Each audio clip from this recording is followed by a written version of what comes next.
Baby. Yo, what's up, everybody? This is the In Your Face show. And I'm here live with my main man, my brother man, of the other man, Gabriel Mangum. What's good? What's Introduce good, yourself, my everybody? brother. Go ahead, bro. It's good to be here, bro. I hope everyone's doing good tonight. Everybody tuning in. I hope you're doing good, brother. It's good talking to you. It's good being on the show. You've had a great panel of guests so far, so I'm glad to join that legacy. Oh man, this is something that I'm doing, man, that I just love doing, man. I love serving the people, man. I love helping the people as well, man. And just getting the people out there, man. And that means the world to me. I'm a man of my word, and I do what I said I'm going to do. You know what I mean? Yeah, bro. That's all that All matters for to me. that. Hell Hell, yeah, hell yeah. hell yeah, dude. So, oh yeah. To let you know, Gabriel, if you have somebody that's watching the show, give them a shout out if you want to shout somebody out right now. Shit, man. I hope everybody's watching, man. Shout out to all you motherfuckers out there. Oh Everybody watching yeah, at oh home right now. Everybody watching yeah. this after the cast ends. Enjoy this shit, guys. So Because I love it's talking to going everybody. down, Love baby. talking about everything. Let's do it. Hell yeah, let's get this fucking shit. Yo, so, okay. So, bro, I know you're a big name in a small pond right now. So, what is it like being a son of a legend, Shit, man. Andrew Mingham? That's flattering on two fronts. It's weird, right? Because I think that a lot of people don't necessarily realize that I've been raised for 21 years in the comic book industry. For those of you that don't know me, I'm Gabriel Mangum, and I'm 21 currently. I've been in the industry as an illustrator since 2016, and I've technically been in it as a background artist for 10 years.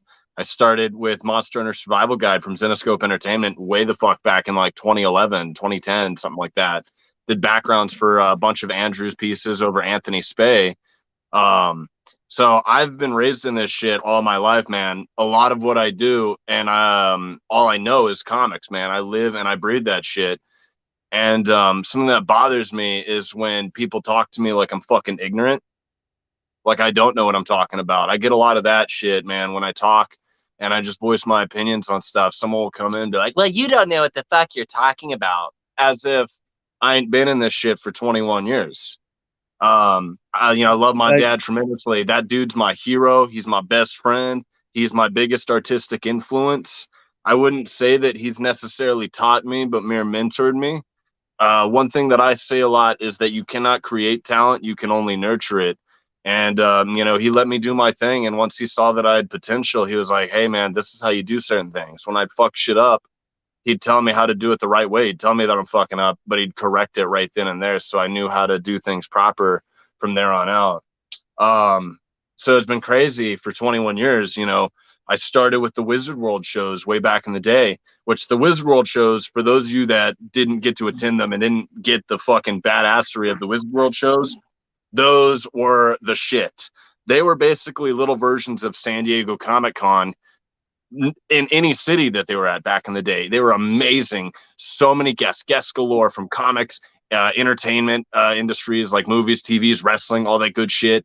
Dude, companies would set up everywhere and make these big, extravagant displays for their companies. It was beautiful, man. It was all about the love for comics, and it was about respecting the fans and the creations that those fans, bought into. Um, so being raised in that for 21 years, man, it's weird to now sit next to my dad as a guest at a convention, and we're just sitting there just being a fucking powerhouse, father and son, which we actually get confused for brothers, fun fact. And I know that dude's fucking damn proud of me because I'm sitting here with my beautiful banner, pimping my art, showing off pages, covers, pinups, selling books, selling sketchbooks, man, doing commissions. It's crazy, dude. Thinking of my dad's library of work going back my entire life, it's crazy to see all the shit that he's touched. You know what I mean? and wonder where I'm going to go with it, you know? Like, he's accomplished a lot of his goals in the industry in my lifetime. And so I hope that by the time I have been in the industry for as long as him as an illustrator, that I can accomplish the same things. You know what I mean? But my goals, I guess, aren't as extravagant as his was and were and still is. But I'll get there. You know what I mean? Right. Hey, I guarantee you will. You know what I'm saying? Because you have the same vibe as your dad. And one thing that sticks out to me is y'all are very serious people. Yeah, Y'all are very calculated and very proven. And what I you mean got to by be, that is bro. just yes. And that's was something that drew me to him, to be to me and you, because that reminds me of me, you know what I'm saying? And being in that mindset, being in that ready to go mindset, that hungry mindset, you gotta be hungry, you gotta stay hungry, you gotta be ready so you don't have to get ready. Yeah, And that's just something that the world needs, you know what I'm saying? dude, You have a lot of absolutely. lazy Yes, you have a lot of lazy people in the industry, man. A That lot of but I was gonna say, dude, a lot of entertainment industries, no matter where you're at, dude. I know people of like all walks of the entertainment world. You know, everybody from comic book artists all the way up into certain types of movies, right?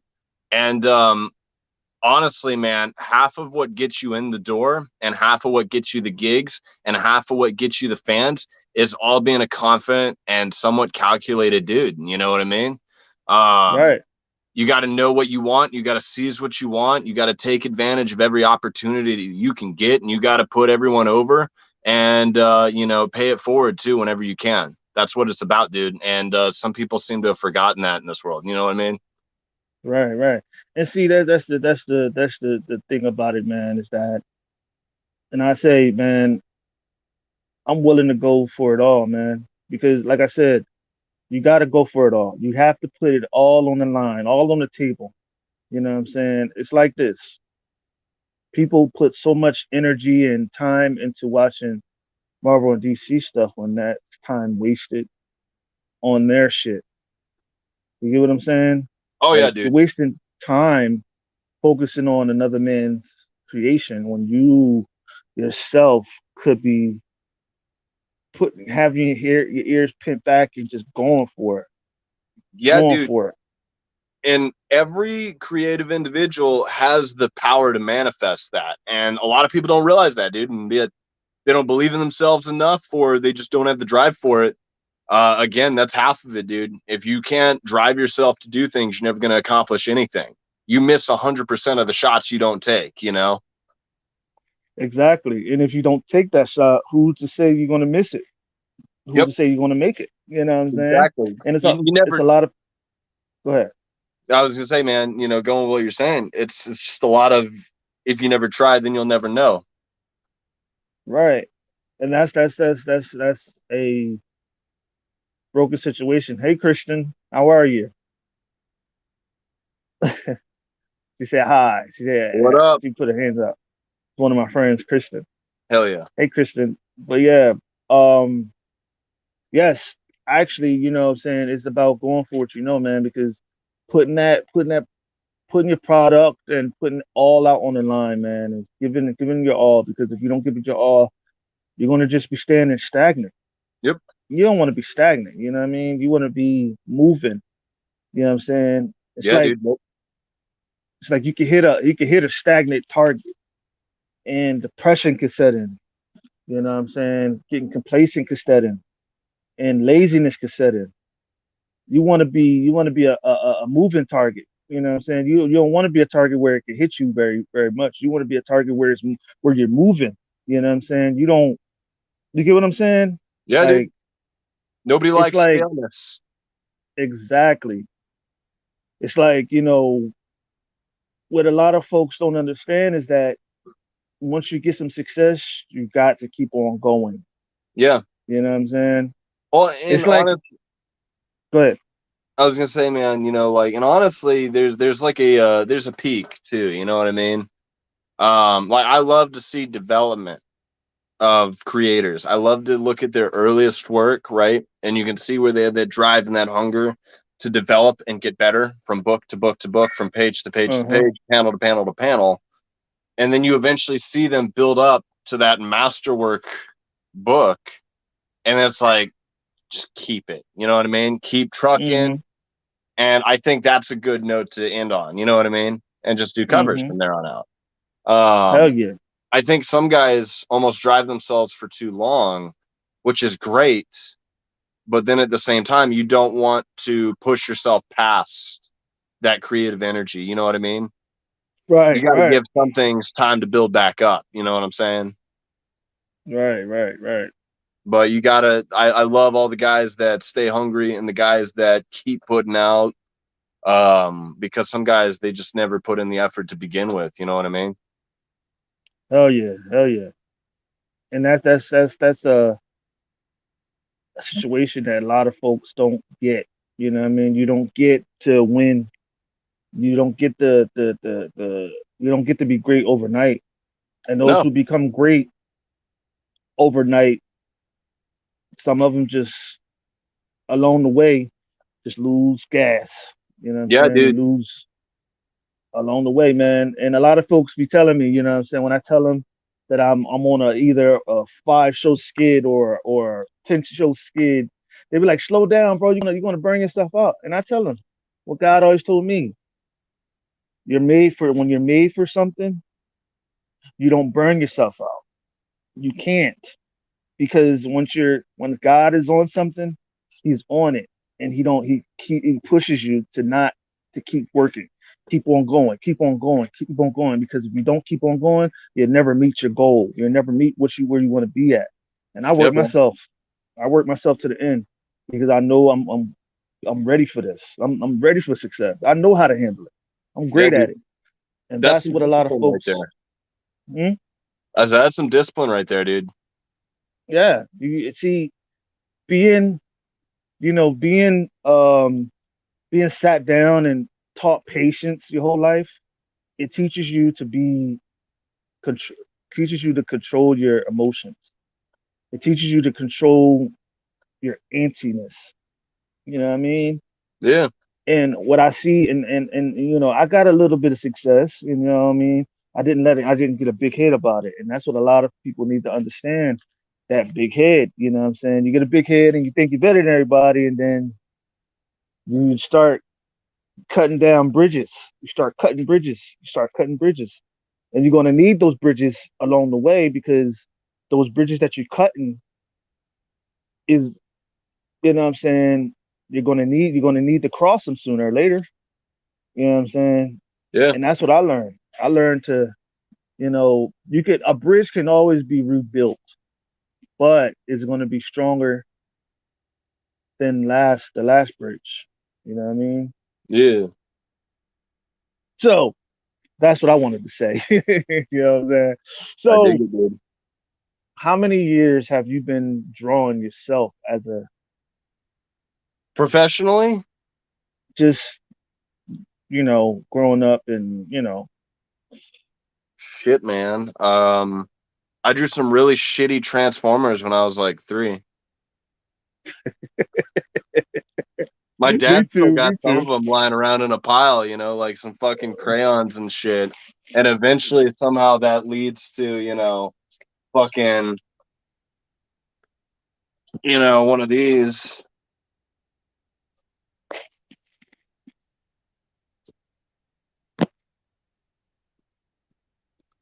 Eventually that leads to me drawing some Razer characters. Right, So, right. I mean, I'd say I've probably been drawing for about 18 years. That's a pretty safe Okay, bet. That's probably right okay. around the time I just became like mentally coherent as a whole.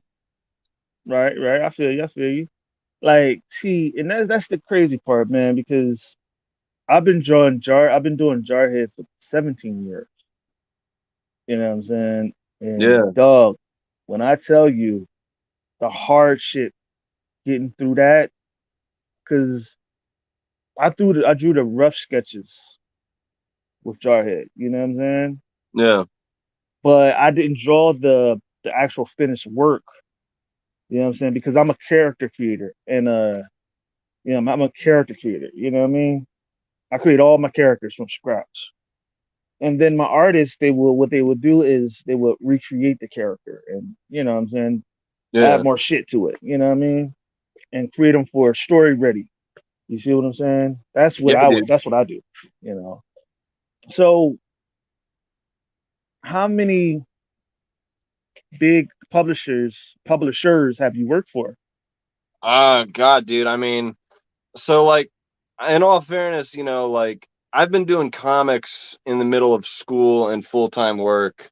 So I haven't, hit the big leagues, but I definitely don't have a little resume compared to some guys. I've worked for the likes of Zenoscope, albeit uncredited. Though if you do pick up any copies of Monster Hunter Survival Guide from way back in 2011, or you pick up the trade, there are certain pieces where you will see the earliest version of my signature, which will say just like Gabriel or GM. So for anybody that wants to go and hunt down that book, there's something to look for. So Zenoscope, Fantico Publications, which for those of you that don't know who that is, Fantico puts out a book called Gore Shriek, and they've been putting it out for over 32 years, something like that. 32 years. They started in 86, so whatever the math is for that. But they're the publisher that graced us with publishing Greg Capullo for the first time. Greg Capullo first started with Gore Shriek #1 way back in 86. And so that was actually my first illustration and writing gig. I did a short story called Southern Decay, and it's about a bunch of Confederate zombies that, rise up and attack some Yankees. Real short and sweet story, but because it was a horror anthology. But I did that for the 30th anniversary of the book when I was 16, and I think it came out in 2017. That's a little fuzzy for me because I just did the book and then it eventually printed. Um, that was a fun little title, drawing zombies and shit. But I did that for Fancico, so that was a cool legacy thing to have my first Hmm. illustrated credit be the same book that was Greg Capullo's first illustrated credit. Um, and let's see, I've been published under Antarctic Press. Didn't pen up for them. I've got some other stuff. Amarillo Entertainment, who puts out Cave Woman. I've got some stuff coming that's on the way that I can't actually share yet. But that stuff's coming. And also, I just did all the Razer stuff.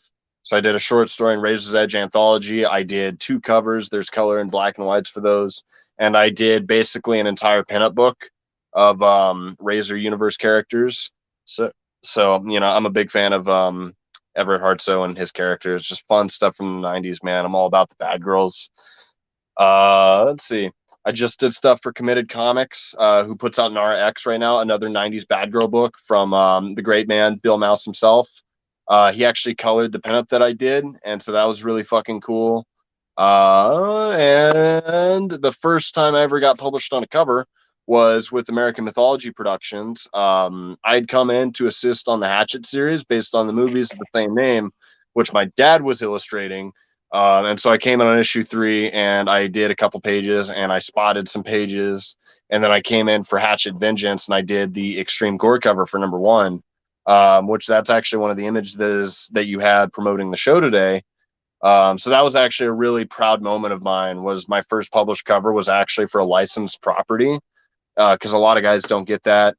And I just did a cover for my buddy with Ocean Rising Comics. It's Fred Keel, and he's doing Queen Cobra. So me and Dave Kemp jammed for a badass cover on that book, which I'm immensely proud of. So So awesome. yeah, That's so awesome because you know, see, I'm learning as I go. You know what I'm saying? I'm learning because I'm learning. I'm see everybody that I bring on the show, and I'm gonna tell y'all that I don't tell many people. I learned from every last one of y'all that came on the show. Learn a lot. I learned from you and your dad to be more serious and more assertive and more go get it. You know what I'm saying? More yeah, hungry. dude. More It's part of that discipline, man. You got it. You got to harness it. You got to focus it. You know what I mean? right. And and that really that really opened my eyes to a lot of things that I want to bring out. What I want to actually tell people is that I'm actually coming out with a actual store that will actually have a lot all the merchandise of Breaking Chains comics, T-shirts, hats, beanies, hoodies, some panties if you like it. Just joking. um, so T-shirts, all kinds of stuff, and we're actually coming out with some props, jar heads, golden desert eagles. Hell yeah, dude. You seen Are them? they Have gonna you be? seen them before? I have not, dude. Are they 3D printed or how you gonna make them? They're going to be they're actually 3D printed They do and like they're resin printing or resin, resin printing, and we're actually working on them. Actually, they should be done soon. hell yeah. Um, we're going to be selling them for I want to say maybe 500 because 250, 250. They're guns and they're actually functional. Actually, too. They're going to be almost airsoft and Nerf guns if we look at them, and we're going to be trying them out soon, testing them out soon, and we probably maybe have them being tested out by the customers. Maybe have people test them out, see if they like them. Maybe get some sales on there one day. Yeah. Well, not one day, but when we bring Yeah. them out. Um, but of course, we're waiting on that. Actually, book two of Jarhead is soon to be. We're going to probably bring out a trailer soon. Just wanted to get that out the way for Jarhead. Just wanted to get that out the way. Hell yeah. So, I did do some cool shit, man. I dig it. hell yeah, hell yeah. I'm taking Jarhead to the next level, man. Yeah, I'm dude. actually, I'm actually putting an all-star team of Jarhead soon. Putting it all together. I'm telling you, watch, it's gonna be awesome. It's gonna be Including awesome. me. Hell yeah, hell yeah, hell yeah, hell yeah, man. It's gonna be amazing. And actually, what I'm gonna do too is when I'm gonna have the launch party for that, and we're all gonna be there too. We all gonna eat to get that shine, shine. But Oh, as I was saying,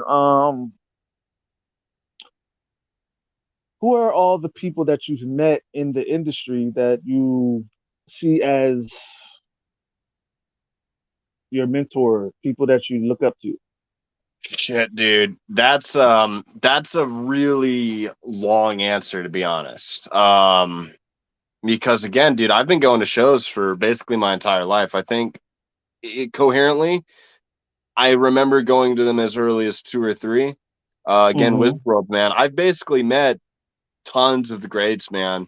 Um, I've had some really cool sit downs with the likes of David Finch and Greg Capullo, Eric Bossadua, where I got some solid portfolio reviews. I've gotten them from Kyle Holtz, Dan Fraga, Kevin Conrad, Jay Photos, tons of cool guys that just sat there. Pat Broderick, just sat there, looked at my earlier work, which is a lot cruder than what I do now because, it's been a while since I've had my portfolio really looked at by a lot of guys. Mariah Michaels, he's also looked at my stuff and given me some solid critiques. And critiques, man, it's good. Especially when you get Mm-hmm. good, honest, brutal critiques. In fact, I actually recorded mine with Greg years ago. This is back in like 2018 at a fan expo, but I waited in line twice to get a review from him because Greg is just fucking awesome, dude. And, he stayed and talked to me for a good like 10, 12 minutes. And, dude, I took everything that he was saying to me because ideally, man, you want guys that are going to be honest with you about your work and what you do wrong. You can't learn from guys telling you that you're just on your way. You learn from guys that are telling you what you're a fucking piece of shit at. You know what I mean? Not his Mm-hmm. words directly or anybody's words directly calling me a piece of shit or calling my work shitty. But when you have a guy that's super analytical and they have been in the industry for, 10, 20, 30 years, and they break down your pages panel by panel or your pinups line for line. They'd be like, hey, you're really strong at this. Your line weights here are fucked up. Try it this way. Do it like this. Do it like that.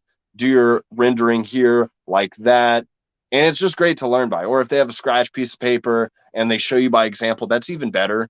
Because Mm-hmm. again, you don't learn unless people tell you that you're doing something wrong. You know what I mean? So I've gotten tons of great advice from those guys. Um, I've met It's, so many of the greats, man. Like one of my favorite convention moments of all time was back at Fan Expo 2016. I met Todd McFarlane, fucking legend. I love Todd, dude. I'm a massive Spawn fanatic. I've got Spawn figures lining my walls. I've got about 2/3 of the entire comic book run. Um, I've got tons of really hard to find Spawn memorabilia. Spawn is like the greatest book ever created. Like I would rather work on Spawn than the likes of Superman. That book has that been exponentially more influential to me as an artist than any other book in existence. that's what That I've book, been trying to tell people, man. Like yeah, I've been seeing Superman my whole entire life. Can we get somebody else? Can like we please get somebody else? I actually always keep my copy of Spawn 100 by my art table, and mine's actually signed by Greg. But this is probably the most beautiful issue of Spawn ever made.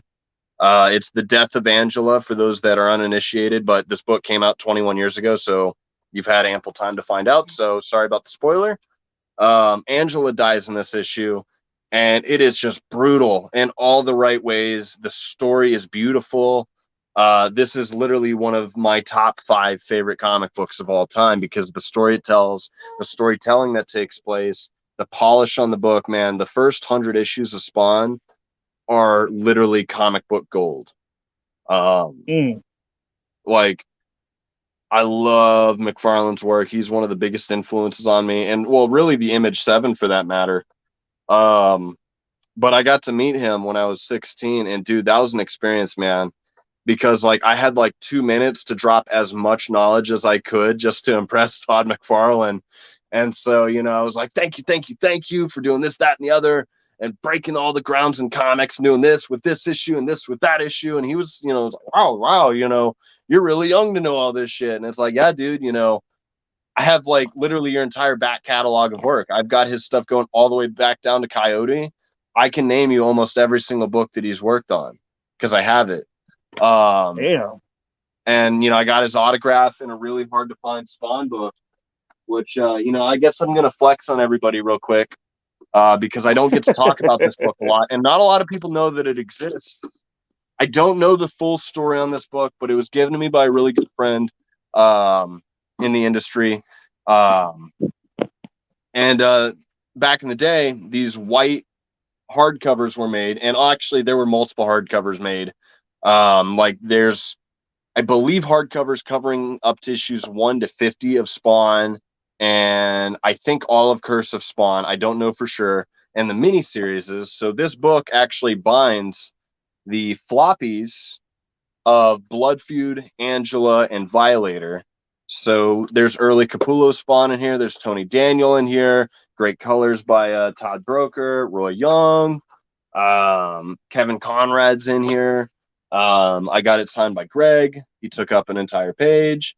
I got it signed by Todd. He again took up a whole page. And Greg had actually never seen this book, so it was really cool to share that moment with him of him looking at this book for the first time. Same thing with Kevin, who did that awesome sketch in there for me.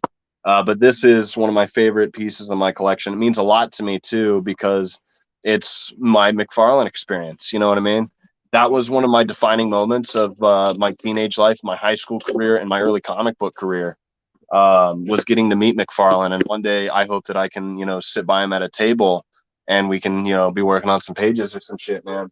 Um, Man, like I've actually I've always wanted to meet that guy, man. he's That cool, ex man. He's actually something else. yes, that's actually one of my favorite artists. Um when I got exposed to Spawn, this was when the movie Spawn came out. You know what I So mean? around And 98 or so. and that was when that was when I'm like, wow, that's like Spawn, and that's what I'm like, dude, like if I could put something that if I could have made Spawn, man, it would have been awesome. But he got to where I did. He did it before I was born. He did it when I was like, what year did Todd McFarlane come out Like as a creator or just Spawn? as a creator? Todd debuted in 85 with, I I believe, was Coyote number 12 or 13. He came out when I was came out way before I was born. Um yeah. But when Spawn came out, dude, I wanted man, I wanted the comic book in my life. I never ever ever had a comic book of Spawn in my life, but I always will love Spawn. Love Spawn. Like everything Spawn, everything Spawn. You know what I mean? Like I actually had a Spawn t-shirt. Every video game Spawn has been in, I played with him every time. Love the Super Nintendo game, dude. Oh my god. I actually loved Soul Calibur when they sponsored Spawn in it. On the Xbox? Yeah. Yeah. Yo, it was so cool, man. Like Spawn was awesome, man. Spawn was awesome. David came back to voice him for that too, I believe. Dog, if they have for the new Spawn movie, if they can actually have um what's his name? Michael J. White as as Spawn again, because he has the body for it. He has the stature for it, dog. Like the way and he has the fighting moves for it. You know what I Yeah. mean? Of course, you don't really get to see Spawn's fighting in the comics like that much, but you get to see the real how gruesome and gritty it is. You know what I Yeah. mean? That's where I actually got the my inspiration for Jarhead at. I actually got the inspiration for Jarhead. Mm-hmm. I got that inspiration from Punisher, Spawn, Venom's, Wolverine, all that. I could tell you jot by jot of all the bits and pieces of how I did Jarhead. You Yeah. understand it. But so how many um how many comic books have you sold your whole life? Your whole Uh, time in the industry? to be honest, I've never actually seen the diamond numbers, so I wouldn't be able to tell Damn. you. I Damn. mean, not buku, but you know, I know that the Hatchet Vengeance cover, I believe that sold out, but that was a limited print. The Zenoscope books did really well back in the day. Gore Shriek, I don't know how far it was nationally distributed. Cave Woman stuff goes to retail shops. I don't have the numbers on me, to be honest, man. I'm no McFarlane, but you'll probably find me in some dollar bins. Hey man. Look, I probably look, this is what I would love. I would love to, man, get a cover drawn by you, man. Yeah, I would love to get the cover of Jarhead Part Two inked or either drawn by you, man. I could One of them. definitely, I could definitely illustrate a cover for you, brother.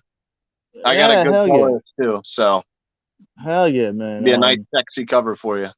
Um, Well, because I um, work with a Spawn colorist, so I can get you that hell yeah, spawny look. hell yeah. I love dog like, cause see, when it comes to the part two of Jarhead, I want it to be more grittier. You know what Yeah, I mean? And Ben, as though he's coming to his angelic powers, that's when you really going to see the blood fly. yeah, You know what I mean? That's when you really going to see God turns up and bringing his badass attitude. That is going to be awesome. Watch, just see. But well, I want to. What do you feel about? What do you feel about? How do you? Okay. Let me stop being choked up. How do you feel about some of these movies out today? Which ones? Like comic book movies or Comic book movies the Avengers. How do you feel like it should have been done? shit, man. I don't really follow a lot of current mainstream continuity. I go to these movies, man. Me and my friends, we go out drinking, we hang out, we go see the movies. We have fun. That's what they are. Comic book movies, they're for the fans, but they're for the mass audiences. So you can't please everybody. I think that some of the movies are a little too overly ambitious to combine storylines that were tied together but didn't really come out together. And I think certain crucial bits and pieces are removed, and too much creative liberty can sometimes be taken with these movies. But overall, man, I mean, they accomplished their goal as far as getting attention to the characters, but that doesn't necessarily mean that they drive book sales, because a lot of the people that go see MCU movies go and pick up Marvel comic books. You know what I mean? It's more of Hmm. just creating a entertainment brand and less of promoting a comic in some cases. And see, you know what I would do? I would create an action scene, right? And the next part of the scene, I would be like, I'll play it in the movie, and be like, the next part of the scene you have to go in the book to see it, and then we'll play it in the movies again. Put a Yeah, giant like, QR code on the screen. hey, there you go. No, But I nah, tell you, like, dude, movie theaters, I love going to see movies and shit, man. But like modern movie going audiences piss me the fuck off. You wanna know why? which, It's a bunch of why? Talk to dipshits on me. their fucking phone, dude. If I want to see people on their goddamn phone watching a movie, I will stay at home and watch the fucking movie. I go to a movie theater to have my ears blasted by that fucking surround sound and to see this movie on the giant ass screen. Get off your fucking phone, you piece of shit. You're distracting me from the movie I just paid good money for. That's how I feel Yeah. about movie going audiences. Get back to, dude, we've lost the etiquette, man. Movies are an experience, dude. Yeah. Just like Hell yeah. anything, dude. Yeah. Like, To be honest, let's put it it's like, like this. go You ahead, go to a talk. strip club. You get, Mm-hmm. you walk up to that pole, right? You're watching a nice show. Are you going to pull out your fucking phone and not pay attention to what's in front of you? No, you're going to pay The money hell for that shit. no. You're going to I want watch to see. it at I want fucking to see movie that. theaters. I You want just to see paid the for ass that shake. show.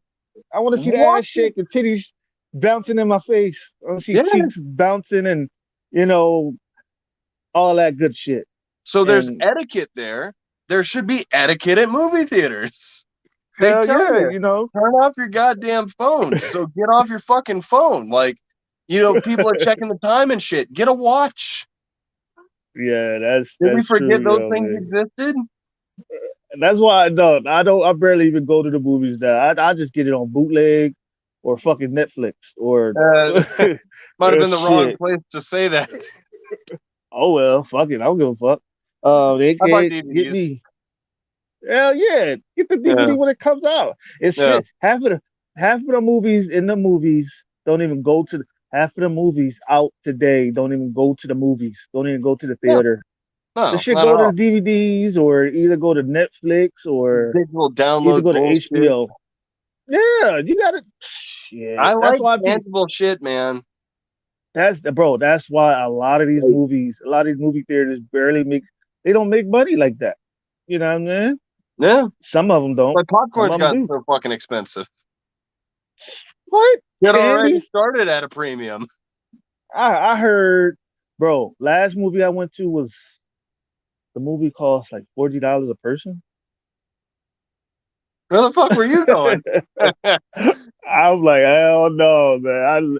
Shit, we ain't go to that goddamn movie. I don't really go to movies like that. I watch them when I watch them. Shit, I don't give a fuck. That's why I I like barely theaters, even. man. Yeah, Like I I saw like them too. Ghostbusters Afterlife 3 times. like literally I in the same week. Dude, it was a great movie, man.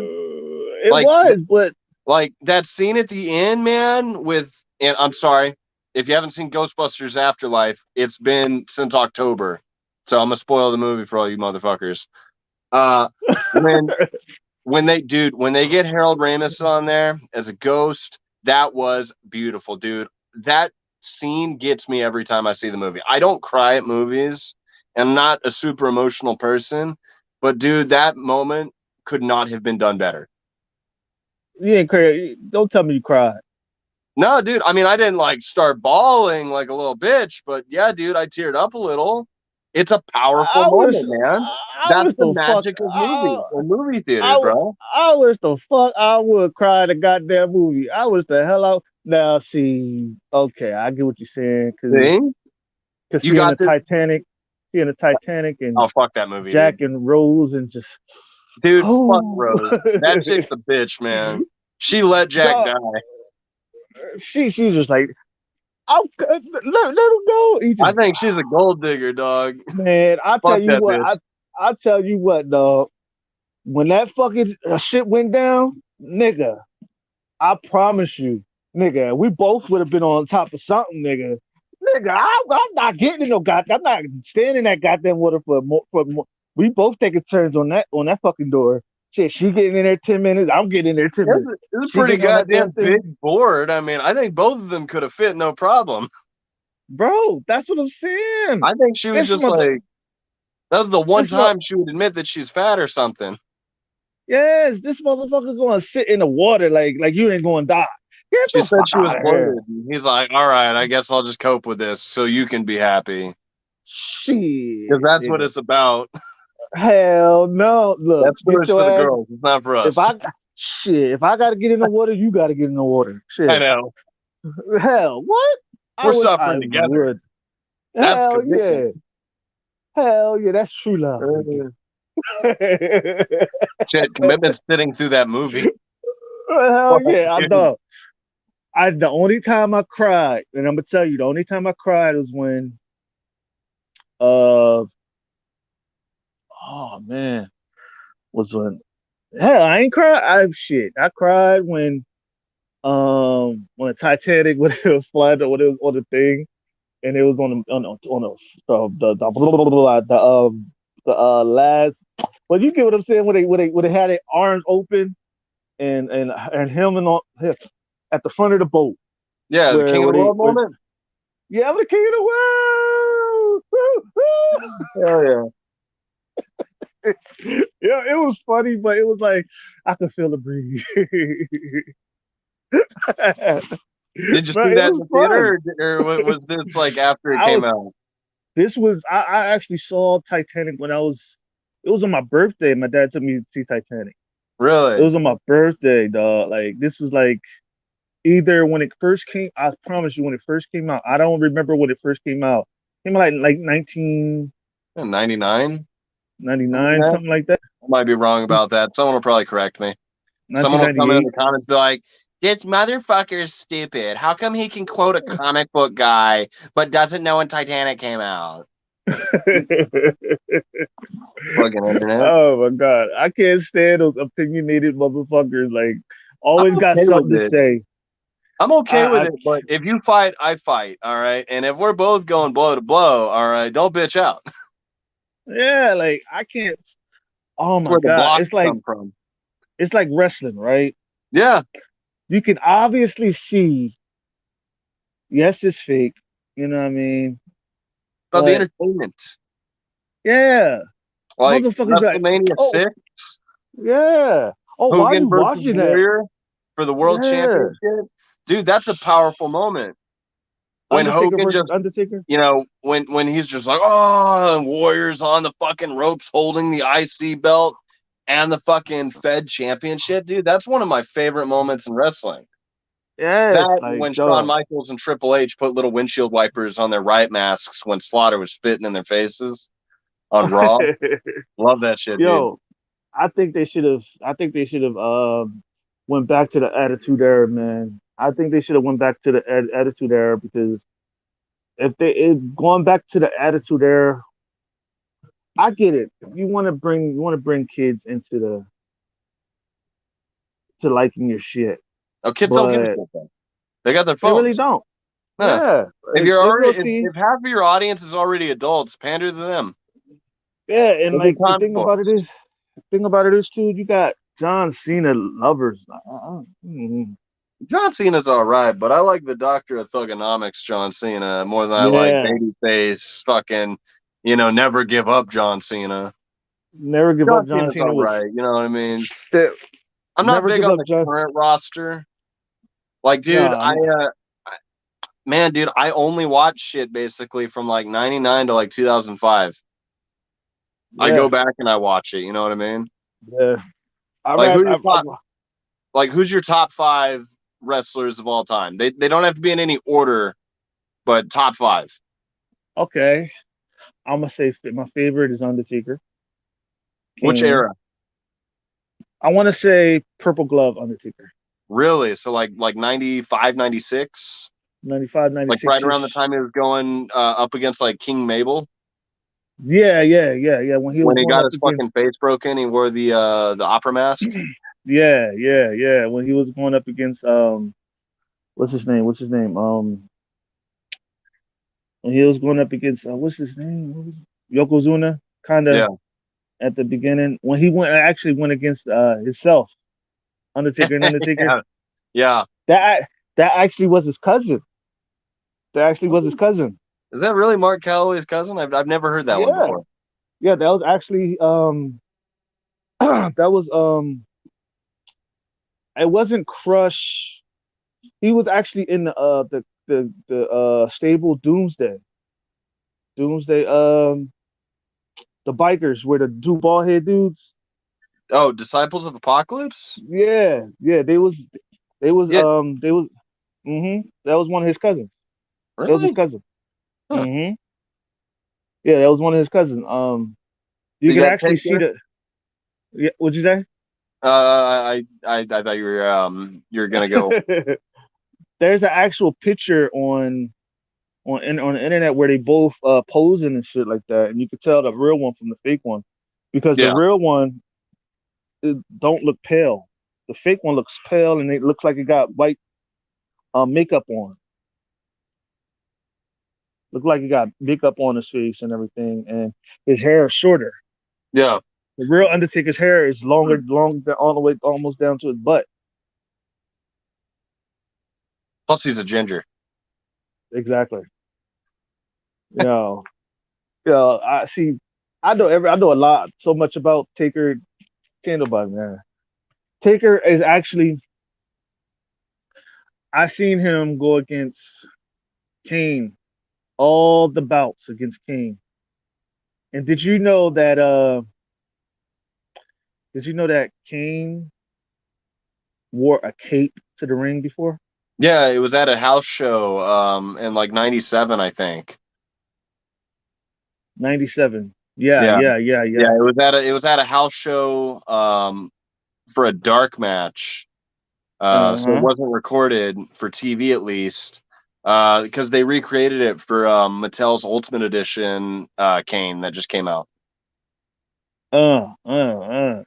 See, and that's crazy, man, because did you know that Undertaker was in WCW before he Yeah. came to the WWF? Yeah, he was Mean Mark Callows. I He bel- teamed up with Psycho Sid. Yeah. And I believe he went by the name Texas Red for World Class Championship Wrestling, actually in Dallas, Texas, back in the late '80s. Might be wrong about that. Might be misquoting that, but yeah. Yeah, because oh man, like this is because I remember a lot about Undertaker because all right, back to my top five. Top five: Undertaker, Kane, Batista, Triple H, Ultimate Warrior, The Rock, and Stone Cold. Okay. For me, my top five in no particular order would be Stone Cold Steve Austin, Shawn Michaels, The Undertaker, Ultimate Warrior, and then probably rounding it out with Triple H, more particularly his game era. So really, at the end of DX, Triple H up until about like Evolution, that's my era of Triple H right there. I'm a big fan of that. Um, Tons of awesome wrestlers though, and Right, Shawn, right. of course, I'm a fan of Shawn mostly around like 94 to 98. Uh-huh. I think that was Uh-huh. his best era. Granted, his early 2000s stuff is really awesome. Tell you what, I hated that match at Crown Jewel though. Hell The yeah, hell Super yeah. Showdown, the Saudi show. That was bad, dude. They brought Uh-huh. him out of retirement for that just stinker of a show. Yeah, actually, it's like they wasn't giving their all, really, much of really Well, anything. in all fairness, they got the ring rust, man. I mean, they're not full time performers anymore, especially Shawn. He had been retired for some like almost 10 years.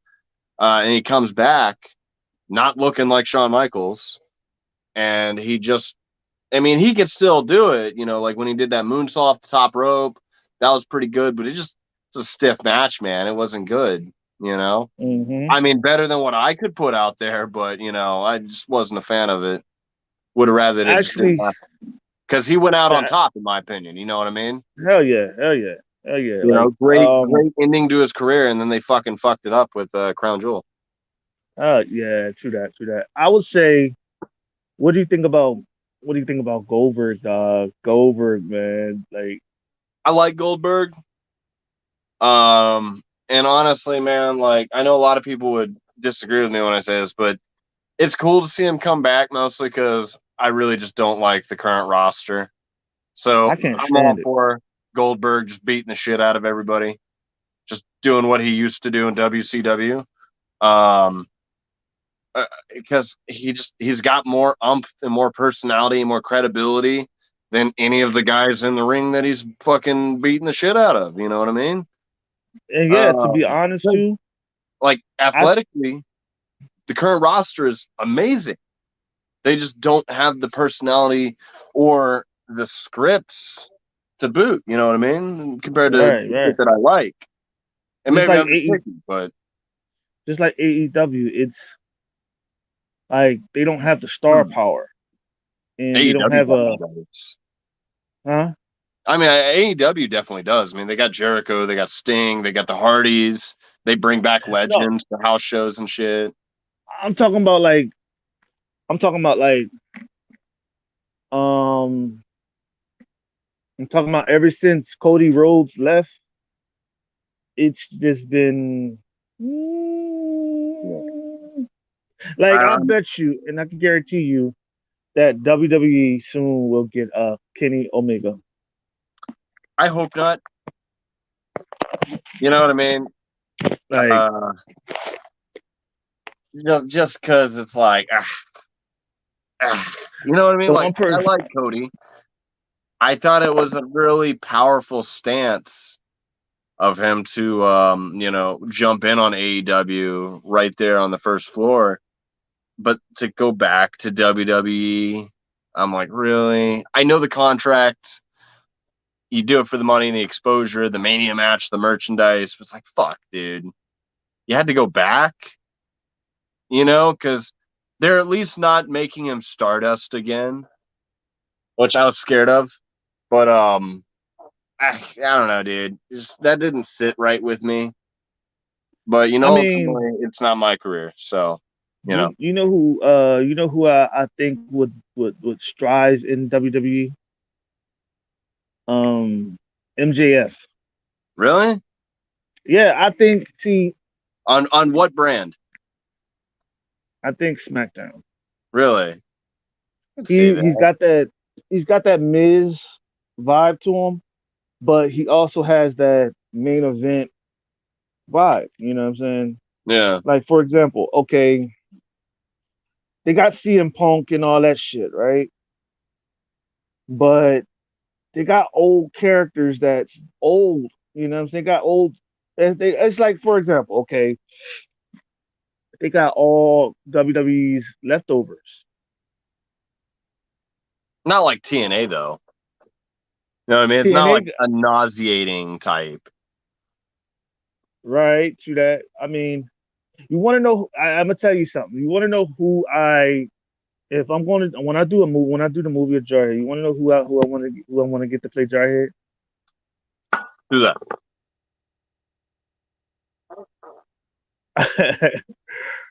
Adam Scher, Really? Braun Strowman. It's an interesting Think pick. I about mean, I can see it now. it. Um, If you look at Jarhead yeah, from the standpoint of him standing up, right, and you he's a big put motherfucker. exactly Jarhead is 6'7", 290 pounds, almost 300, right? His strength is superhuman, like, but you know what I'm saying? Once his angelic powers come, nigga, he's powerful. You know what I mean? Like, you're not stopping him. You know what I Yeah, mean? But as the story goes on, he evolves and shit like that. You know what I'm saying? I couldn't really put much to book one. Couldn't really put much into book one because book one was more of people getting to know him and know the character Jarhead. yeah. You see what I'm saying? And not many people would have understood why I was going with the character and all that stuff, the fighting and everything. Fighting I and feel that, everything. man. You know what I mean? Yeah, dude, we all have our struggles and shit, man. Like, 2020 was a bad year for me. And I'm sure you probably touched on this with my dad in his interview. But I basically didn't draw for like a fucking year, dude. My parents got divorced, and that was a complete shitstorm. Even for me as an adult at the time, because, I'm basically roommates with my dad, right? Hmm. Dude, fucking shit went down bad. And so recovering from that was horrific. And that's why I did my first sketchbook, Gabriel Mangum Raw, Volume 1, which I'm coming out with Volume 2 soon. That's just a bunch of sketches that I did, just shit on backer boards that got me back into drawing, you know what I mean? So there's a lot of like emotion and heart that goes into that book. So I totally get where you're coming from with that. Yeah, man. Because everything, and I'm gonna tell you the truth. Everything that I went through when it comes to God and a lot of spiritual stuff, my spiritual life with Jarhead, a lot of that story stems from that. You know what I mean? Yeah. And sorry about that for the dark lights and shit. Hold on for just a second. I know people don't know why is it so dark?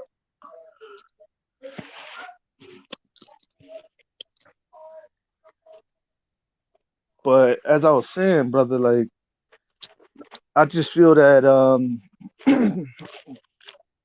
like what do you feel about what they're doing with comics and shit, like trying to force the homosexual agenda into comics. So Trying here's to my force it. take on it. Um, and ultimately, everybody's going to disagree with whoever's answer to this fucking question. It's a lose lose situation for everybody. Um, I think representation in comic books is absolutely necessary and it's very important and it's a good thing, right? However, Hmm. there are ways of doing it that don't disrupt the legacies of characters that have been existing for decades and that don't turn off readers as a result. I think it's kind of insulting from a representative standpoint to the audience that they're trying to capture and the people that they're trying to represent to just slap a label on a character. You know what I mean? It's like, for instance, Superboy, right? They did what they did to him recently. Well, why not just create a new character of that specific, affiliation? Because that's what, say, John Byrne did. John Byrne is one of my favorite classic artists.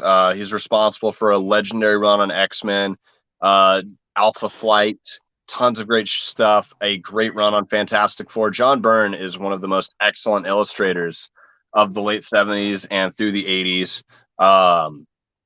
And, of course, a lot of guys cite John as one of their inspirations. And I think with newer guys, John doesn't get brought up as much.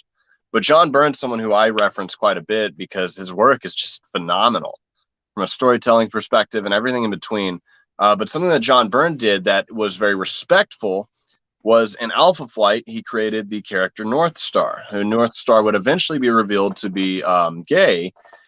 And he wasn't a previously existing Marvel Universe character. You know what I mean? John Byrne thought that the representation for the homosexual community would be absolutely necessary for comics at a certain point. And so when he created North Star, they put in bits and pieces of his, homosexual character into the stories and the dialogue of his character. And it slowly trickled out. And it wasn't just in your face. It wasn't pandering to, an audience. It wasn't destroying anybody's, interpretation of said character. They just respectfully like, oh, yep, this is North Star. And hey, by the way, he's gay. They didn't just take, say, Bobby Drake Iceman and it was like, hey, all of a sudden he's gay after existing for 60 years. I'm not saying there's anything wrong with characters being of that affiliation. By Yeah, no means. no, yeah, not But that.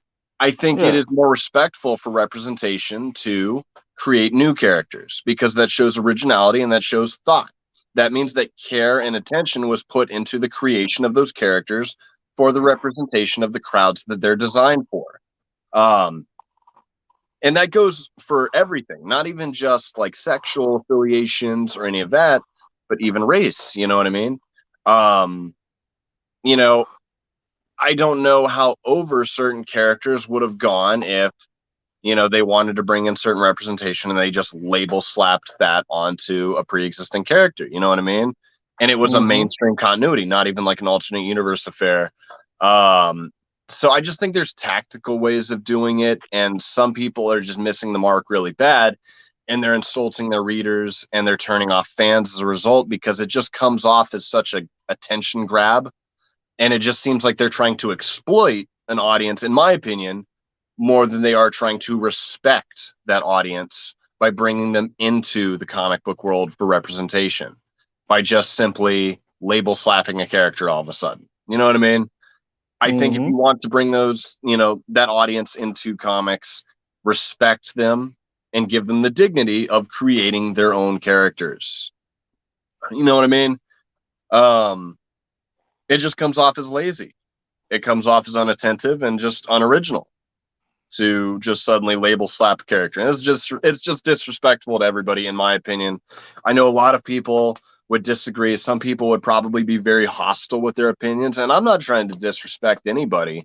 You know what I mean? That's why I think representation is important, but there's ways of doing it that don't impede on character histories and reader bases, because Mm-hmm. ultimately comic books are an escape. You know what I mean? Not everything has to be true to real life. You can sprinkle in hints of that and you can bring in representation. But if we're just having comic books mirror real life, well, shit, that's going to get real depressing, man, because shit's Right, just going to get fucked up like the real world, you know? So right, that's my hot take on it. And I'm sure some people will have words for me. But, I respect your opinion, respect mine. That's all I ask. You know what I mean? right, I I don't use fighting words in that at all. It's one of those topics. right. See, and this is the thing. This is Everybody the thing. everybody feels different. Well, yeah. This is my take on it. I say it like this. I would say make new characters. You know what I'm saying? Give everybody a heads up that you're gonna make them like that. You know what I'm saying? Like for example, okay, putting Superman gay and Wolverine gay, and that's like coming up with just out of nowhere. It'd be like, oh, um, Superman is this big strong guy, and he's flying flying in the sky. You know what I'm saying? It's a bird, it's a plane, it's Superman. Take sticking ass now. But think about it, like, come I mean, they on. did that in World's Finest. But but It's just weird, man, because it's pushing an agenda, and I'm not a fan. You know what I mean? It's tell fun stories, tell timeless stories, create timeless characters. Don't just try and make a quick buck off of trying to exploit an audience into comics. You know what I mean? That's just how it comes off to me. Treat everyone with respect and dignity by giving them their own. You know what I mean? Right, and that's what I would want people to do, because if you think about it, you know, and see, that's why a lot of people don't like me. That's why a lot of people don't hate on me. A lot of people hate on me because I carry the confidence of a G. You know what I'm saying? I carry that G style confidence. You know, that swag, magnificent confidence. you know, and I stand by my point. You know, Yeah. like to be honest with you, I have somebody that's gay on here. I don't give a fuck. Bring them on. Let's talk, baby.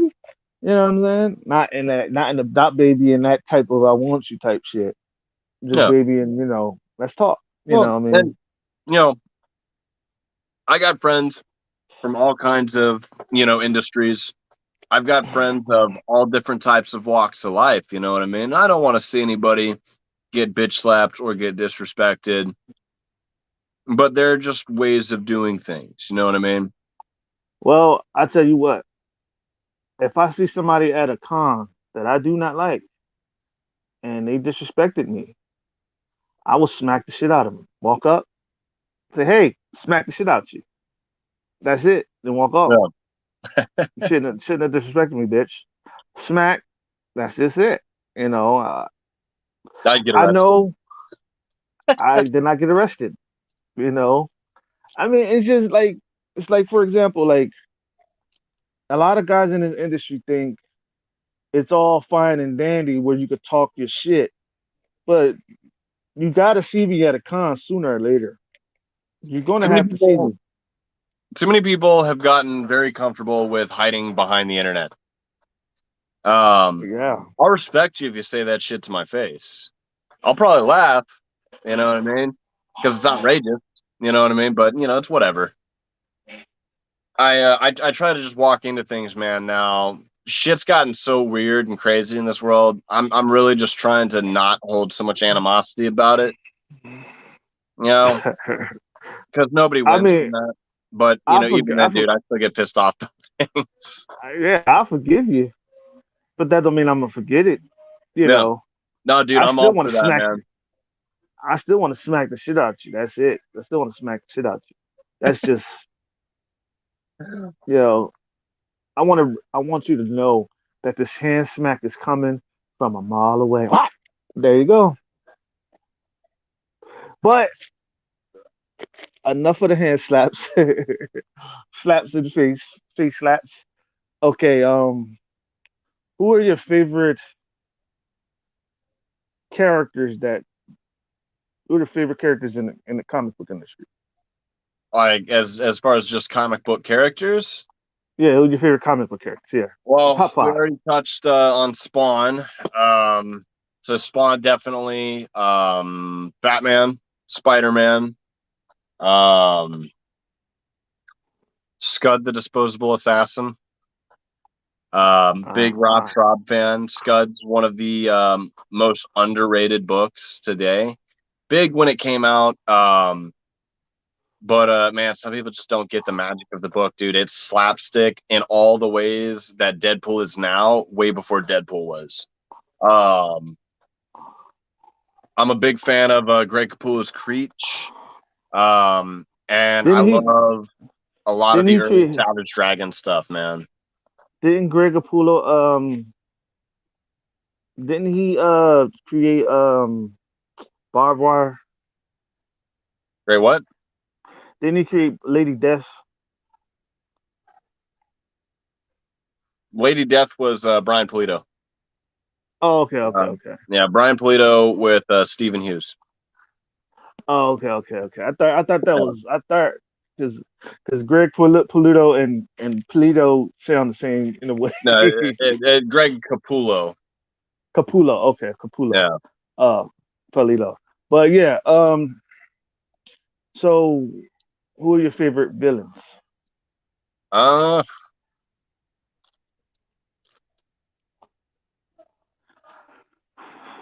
I know you got something. I know you got something. Look at it, thinking it up. real quick, I am gonna add to the characters though. Abby Chase from Danger Girl. Love me some Abby Chase. I'm a big J. Scott Campbell fan. Danger Girl is Hmm. also one of my absolute favorite books of all time. I love the initial run. Like, love, love, love. It literally sits by my art table at all times because I'm always looking at that book. It is beautiful.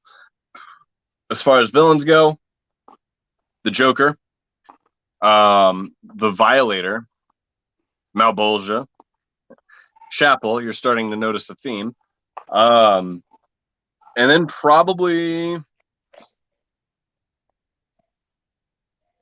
man, probably Green Goblin, man. Green Goblin's fucked up in all the ways that the Joker is. He's just on a goddamn glider.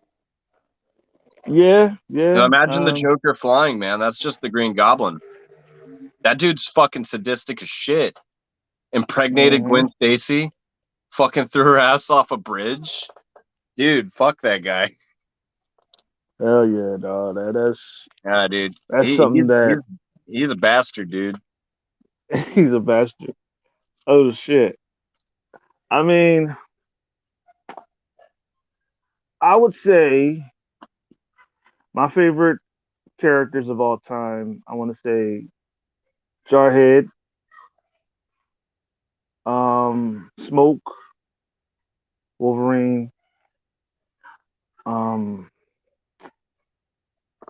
Venom. Shit, I hate Spider Man, dog. I can't stand him. Really? Why? It's just so puny and always, That's the appeal, though. he always cracking, corny ass jokes. You know what I mean? That's the point, though, dude. I mean, I get he's it. I there for get the it. relatable, he's there to relate to fucking nerdy losers, you know what I mean? Like a lot of us, I mean, I get Spider-Man's it, a but very believable character. That's something I like about him, you know what I mean? right, I feel you. I feel you. I feel you. You But it's know? just I like Brock, Eddie Brock, Yeah. the jock, the asshole, fuck you up in school. But Eddie Brock was they sh- they should have made Eddie Brock a villain, like have that asshole type shit. But to be honest, also my villains, the villains I want to say Demented Deuce. I want to say I know you haven't seen my character Demented Deuce, but I'm gonna show you. Um, Magneto, Dark Side. Magneto's a good one.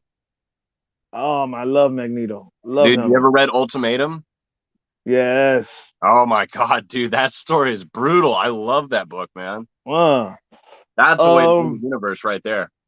hell yeah. I would say Thanos. Okay. Thanos, gangster. I mean, Magneto Um, could kick Thanos' ass, let's be real. yeah, I mean, he just but beat him in the same way he beat Apocalypse.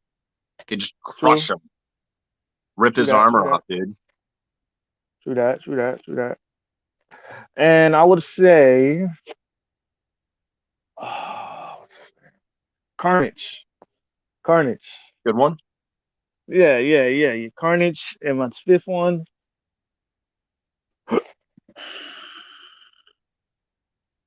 Reaver. Scarecrow. That's interesting. That's a different one. I Scare, don't cause hear a see, lot of. Hmm? Scarecrow. He was like the strategist. You get what I'm saying? Yeah, Like you won't know where he's coming from. You know what I mean? yeah, Hit you, Dark Knight, man. I loved it. I loved it. hell yeah, He would torment you. You know what I'm saying? Torment you, scare you. You know what I mean? That's why I call him Scarecrow. Torment you. You know what I mean? The Dark Knight. It was all about being dark. All about the darkness. You know what I mean? yeah, And it's all about bringing. See, the dark days of Batman. You know what I mean? Batman, where Batman would kill you and shit like that. And of course he killed Joker. Of course he did. Yeah. He had to kill Joker. Joker wouldn't have stopped. I mean, ultimately, let's be real. It's irresponsible of Batman to not kill these psychopaths. Exactly. I mean, That's because that's they're that's gonna what get I out. that's what I Yeah, what hated about Bat. That's what I that is hated my one about thing. It's Batman. like, dude, it's been like 3 times. They clearly are incompetent. Just take matters in your own hands. Throw these motherfuckers off a bridge. You have evidence Exactly. against them. You know that they're the ones doing it. Fucking live stream that shit. There's consequences for your actions in Gotham City. Bet you crime will go down. Exactly. I think was Batman is for the non-violent people. I don't know. You ever read Dark Knight Returns? He just fucking runs people over on that. See, I never see. I've never. I see. That's what I'm saying. Like I only seen Dark Knight, the one part one. I've got a glimpse of Dark Knight Returns, but not really. A little bit. You know what I mean? Got a little bit. The way they did Joker, you know what I mean? They didn't even put Deathstroke. Deathstroke is one of my guys, man. Deathstroke. Now, not in any of the movies today. They didn't put none of the Robins, not even Red Hood, not even Nightwing, none of them, Yeah. in none of the Batman movies. It's called The Dark Knight. It's not called Batman and Robin. They did Well, that once and they failed profusely. why did it fail? Batman and Robin? Because the movie was Yeah, trash. why was it trash though? Batman and You Robin. you watched it, right? Yeah, but I always wondered why was it why did it how did it go trash? I mean, I don't know. I personally hate it, and everybody I talk to hates it too. I mean, I mean, Schwarzenegger as Mr. Freeze. The movie's like too campy for its own good. It's not even like fun campy in the way that the Adam West show is. It's just like, oh god, campy. You know what I mean? Like right, too bad campy. It's like past right. that threshold, almost completely unintelligibly campy. You know what I mean? It's Do a you fun think it movie, made? but like I can't get into it. You know? Do you think they made a lot of money off of it? Oh, they definitely made their money off of it, but um, I mean, enough movie to do more Batman movies. Yeah, I love money for that. You know what I Uh, mean? But let me ask you something. Okay. All right. If you look at Jarhead, right? yeah, How would you recreate Jarhead? gritty as fuck. Gritty? Gritty. I like Go gritty ahead. books, man. Go ahead. Talk to me. Yeah. Talk to me. I mean, I could see, like a cool Kevin Eastman cover by of Jarhead. You know what I mean? Like he kind of fits into that chunky aesthetic for me. That chunky, Mm-hmm. gritty aesthetic. That's just how I picture him personally. There's just Right, something right. about the energy portrayed. Something real '90s about it, and I dig it. Mm-hmm. Um, so I would totally go about it in the way that Stephen Platt went at Prophet back in the '90s. That Mm-hmm. that's just how I see it personally. True that. True that. True that.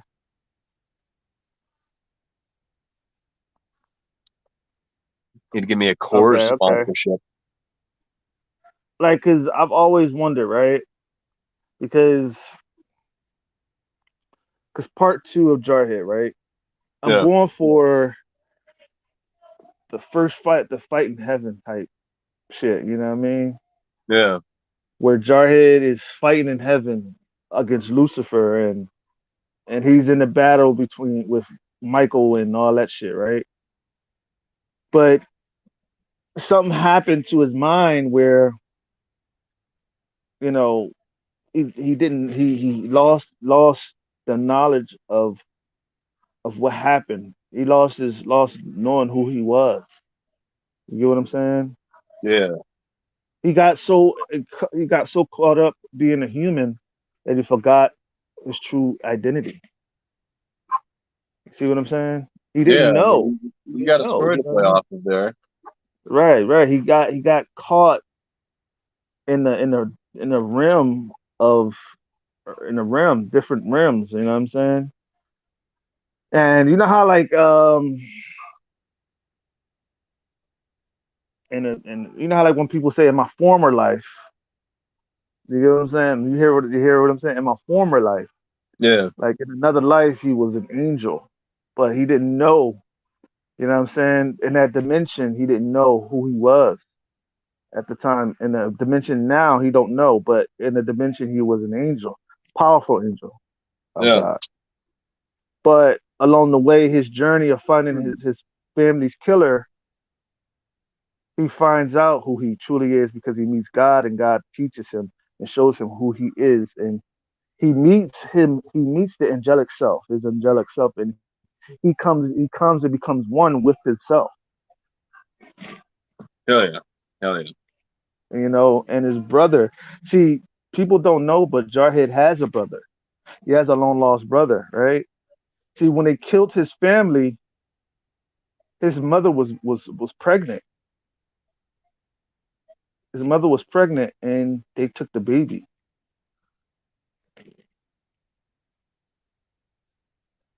See what I'm saying? Yeah. They took the Suspense. child, huh? As a suspense, man. They took the child, and now he's trying to find the killer, but he don't know he has a brother. He don't know that. He grew up learning. He grew up not knowing who killed his parents. He always wanted to Yeah. know that. Hey, what you think? What's your thoughts? I don't know why, but I'm getting some Kane Undertaker vibes from this. So I can dig it. You know what I mean? I like the story, man. You got a good plot going, and once you get it refined and down into issue two, man, it's gonna be good, man. Yes, because that's what I'm saying. Like I'm trying to take it to the next level, trying to really, really blow the roof off this motherfucker. Like really Yeah, take dude. it to the next level. And Goes back um, to what we first started talking about, dude. You got the hunger for it, man. dog, like I've been hungry for this shit ever since I was doing the book of Jarhead. Like she, I'm gonna give you, I'm gonna give you a nugget, right? I'm gonna give you a nugget. I'm coming out with gold covers,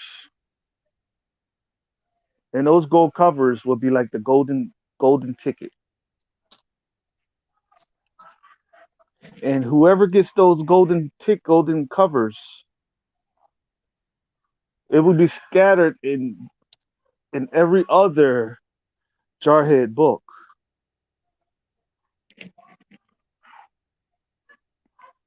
See what I'm saying? Yeah, you got a chase Like going. exactly. So, like what I'm saying is like this. Okay, one ticket would one ticket would be one ticket would be or you have to be able to put a puzzle together. And I want to do something like that. You know what I'm saying? Like guess what we could do. You know what I mean? Like I'm gonna do I'm gonna break it down to you once the show is over. You know what I'm saying? So I Yeah, don't want to give too much out to people who's really listening. And I know yeah, people are listening because watching and listening because some people what they do is they'll watch the live, they'll watch the show, but you can't see them watching it. You get what I'm saying? They'll watch it, but you can't see them watching it. yeah, They won't touch the link, they won't touch the screen. And when you touch the screen, you go right into the video and right to the live, and you get to interact. They don't want to yeah, interact. Some of them. That's why they watch it. They watch. I'm telling you, it's. I do that all the time. I watch people show, but I won't. push the button to go in and communicate. Yeah. I'll watch it. You won't see me watching it though. But um, dog, I got some shit up my sleeve that I want to reveal to you, man. Like Hell yeah. I'm telling you, I want to do something that hasn't been done in comic book history.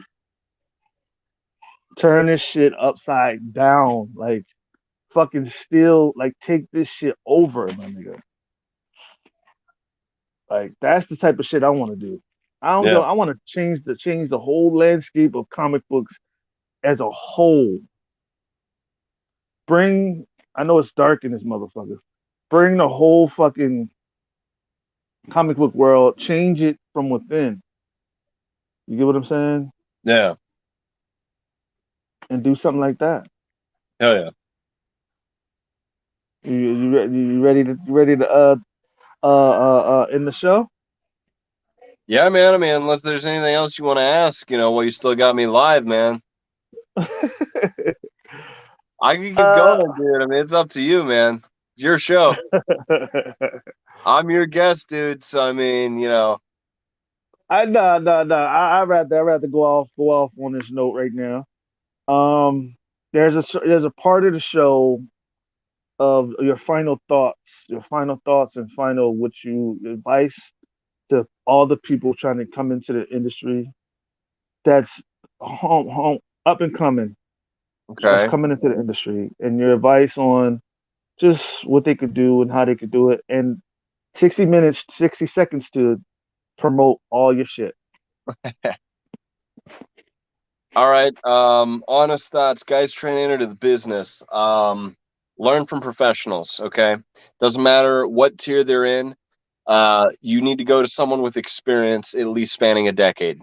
Um, Learn from them, take up everything that they're teaching you. You soak up all that fucking knowledge. You get as many portfolio reviews as you can. You refine your style.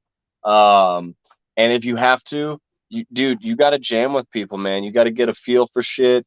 You got to ink stuff over somebody and really focus on what you want to do. Some guys try and do it all. Some guys try and fucking pen, ink, color, write, letter, all this fucking bullshit. No, be an illustrator, be a penciler, be an inker, be a colorist, be a writer.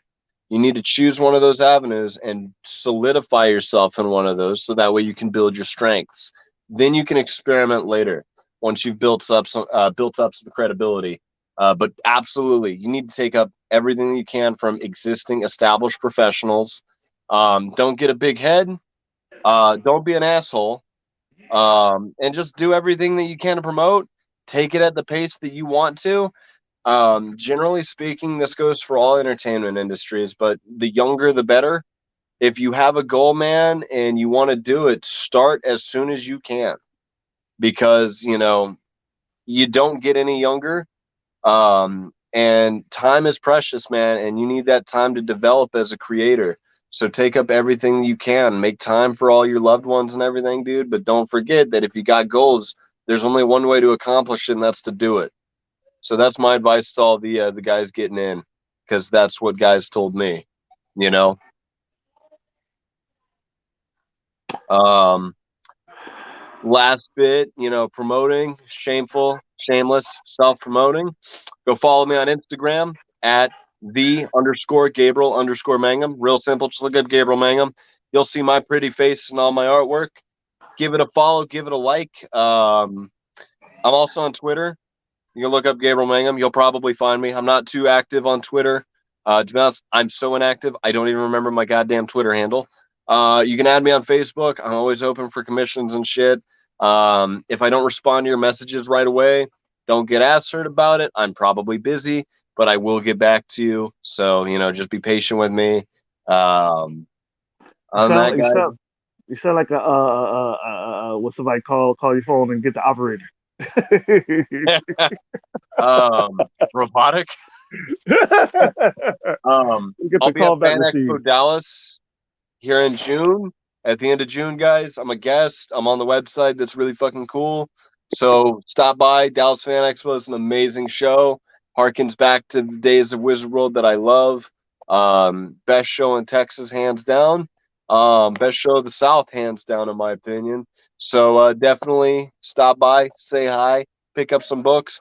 I should have Razer in hand. Hopefully by Fan Expo, I should have Raw Volume 2 in hand by Fan Expo.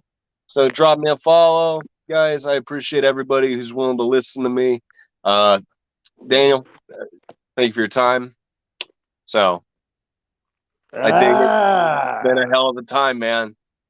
ah. Cheers to everybody And at with home.